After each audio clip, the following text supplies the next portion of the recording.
पीछे लागा जाई था लोक वेद के साथी, आगे थे सतगुरु मिलिया दीपक दिया हाथी। अर्थात कबीर दास जी कहते हैं कि जीव इस संसार को अपना घर समझ लेता है और अन्य लोगों का अनुसरण करके वही करता है जो अन्य लोग करते हैं। उसे ज्ञान ही नहीं होता कि उसके जीवन का उद्देश्य क्या है और उसकी मंजिल कहाँ है।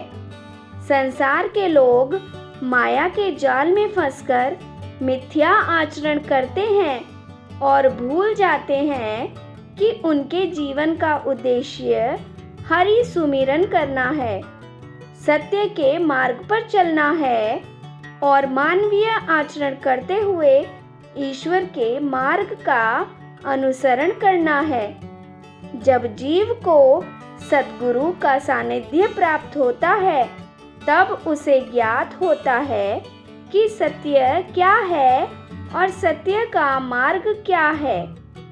दीपक से आशय है कि सद्गुरु ही उसके अंधकारमय जीवन में ज्ञान का उजाला लेकर आते हैं और जीव को आगाह करते हैं कि वह माया के जाल में ना फंसे।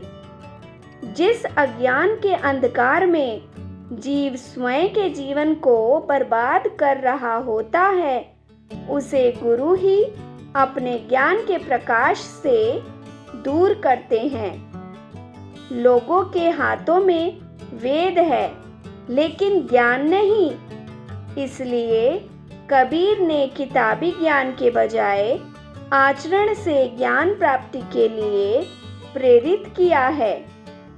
कबीर दास जी कहते हैं कि मैं अज्ञान रूपी अंधकार में भटकता हुआ लोक और वेदों में सत्य खोज रहा था। मुझे भटकते देखकर मेरे सतगुरु ने मेरे हाथ में ज्ञान रूपी दीपक दे दिया, जिससे मैं सहज ही सत्य को देखने में समर्थ हो पाया।